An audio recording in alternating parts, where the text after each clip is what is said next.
יודעים שהעם כולו עומד מאחוריהם. הם מבינים את גודל המשימה. הם נכונים לפעול בכל רגע כדי למגר את מפלצות הדמים שקמו עלינו לכלותנו. Usir paksa TNI dari tanah Gaza, pasukan AS dan Israel bergabung ke pos TNI perdamaian. אני לא יכול לפרט את כל מה שאנחנו עושים, אבל אני יכול להגיד לכם דבר אחד. אנחנו עושים זאת בעוצמה, אנחנו עושים זאת בתחבולה. דבר אחד אני מבטיח לכם, אנחנו לא ננוח עד שהם יחזרו הביתה.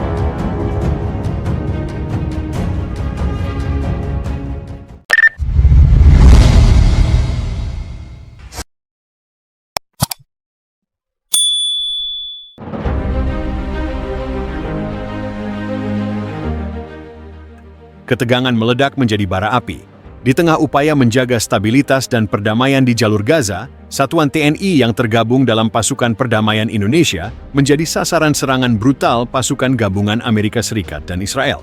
Namun TNI tak tinggal diam. Serangan mendadak itu justru memantik perlawanan paling garang yang pernah dilihat kawasan tersebut. Pukul 03.40 dini, hari waktu Gaza, ketenangan yang menyelimuti pos utama TNI di Khan Yunis pecah oleh desingan rudal dan gempuran artileri.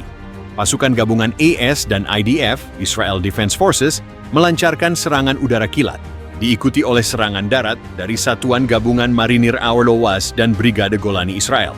Target mereka jelas, menghancurkan keberadaan militer Indonesia yang dinilai telah mengganggu supremasi militer Barat di Gaza. Drone MQ-9 Reaper milik AS menjatuhkan rudal Hellfire ke arah gudang logistik TNI, menghancurkan sebagian besar peralatan komunikasi. Di sisi timur pos, tank-tank Merkava Israel mulai merangsek, diiringi infanteri yang bergerak cepat dalam formasi pengepungan.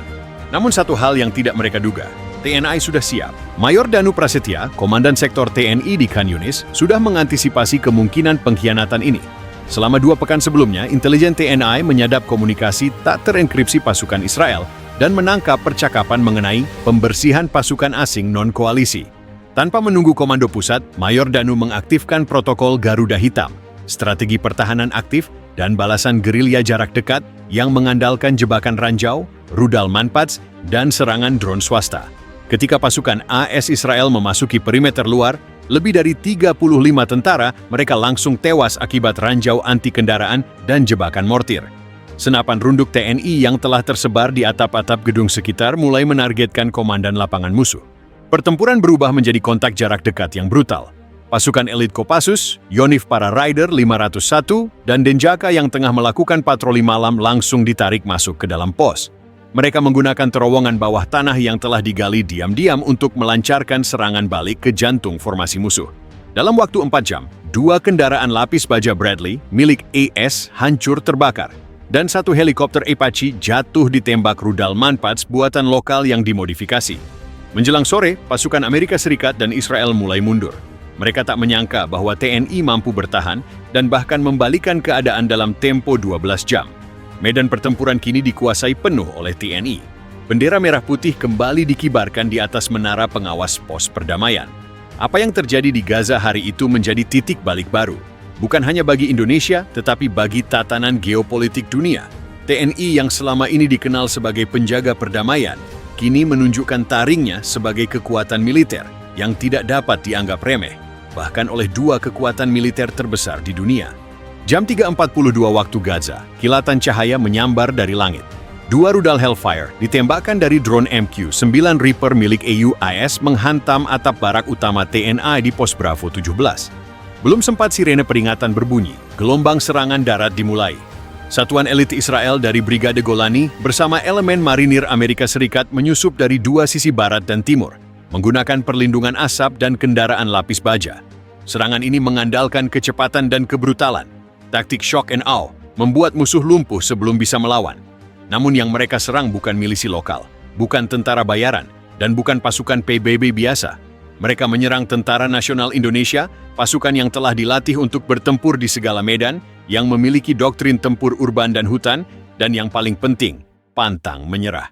Sersan Kepala Riyadi, yang tertimpa reruntuhan atap gudang, membuka matanya dengan darah menetes di wajah. Di telinganya hanya terdengar dengung, tapi tangan kanannya langsung meraih senjata. Tak jauh darinya, Leda Ardi, perwira muda dari Yonif para Raider 501, memberi perintah cepat melalui radio darurat. Aktifkan protokol Garuda Hitam. Ulangi, protokol Garuda Hitam. Semua satuan posisi bertahan dan siapkan serangan balik perimeter. Dalam 7 menit, lebih dari 150 prajurit TNI yang masih hidup mulai melaksanakan operasi perlawanan terkoordinasi. Mereka bukan hanya bertahan, tapi mengatur jebakan berlapis, memancing pasukan ISIS Israel masuk ke zona sempit, di mana taktik gerilya urban mulai bekerja. Setiap gang sempit di Khan Yunis telah dijadikan jalur manuver. Sniper TNI telah menempati posisi di masjid, sekolah, bahkan puing-puing bangunan UNRWA yang sudah lama ditinggalkan. Satu persatu tentara Israel dan AUSI mulai tumbang. Bukannya menaklukkan, mereka dihisap masuk ke dalam jebakan urban mematikan.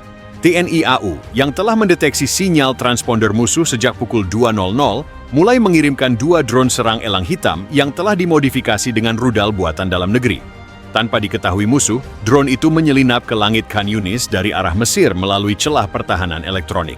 Pada pukul 5.20, drone TNI menembakkan 2 rudal ke arah kendaraan taktis Bradley milik AES, menghancurkan seluruh pasukan di dalamnya.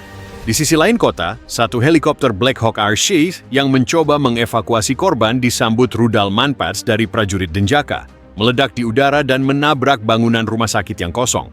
Untuk pertama kalinya sejak invasi dimulai, pasukan gabungan Amerika Serikat Israel mengalami kemunduran cepat.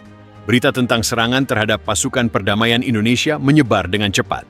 Di PBB, wakil Indonesia meledak di ruang sidang, menuduh AOS dan Israel telah melakukan pelanggaran berat terhadap hukum internasional.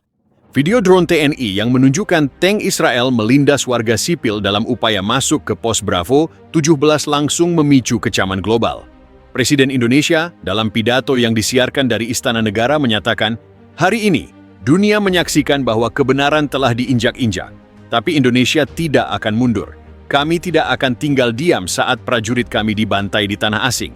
Mulai hari ini kita nyatakan, Indonesia memasuki status siaga perang terbatas." Ketika malam turun dan Gaza kembali gelap, satu pertanyaan menggantung di udara. Apakah ini baru permulaan? ISIS dan Israel kini menghadapi tekanan internasional dan balasan terorganisir dari kekuatan yang selama ini mereka remehkan. Indonesia, dengan pasukan perdamaian yang berubah menjadi palu perlawanan, kini memimpin narasi global tentang martabat, kehormatan, dan kemerdekaan sejati. Namun pukul 4 Maret waktu Gaza, neraka jatuh dari langit. Tanpa aba-aba, 3 rudal udara ke darat diluncurkan oleh drone MQ-9 Reaper milik AUAS menghantam menara pengawas, barak komando, dan hanggar kendaraan tempur ringan TNI. Ledakan membelah pagi, menghancurkan sistem komunikasi utama, menewaskan 8 prajurit, termasuk 2 teknisi sinyal. Beberapa detik kemudian, bunyi deru mesin tank Merkava dan kendaraan lapis baja Bradley mengguncang jalanan Khan Yunis. Dari barat dan utara, satuan elit marinir Al-Qassam dan Brigade Golani Israel menyusup, menerobos blokade sipil, dan bergerak menuju pos TNI. Mereka menggunakan taktik lighting hammer. Serangan kilat yang ditujukan untuk menghancurkan musuh sebelum bisa memberikan perlawanan berarti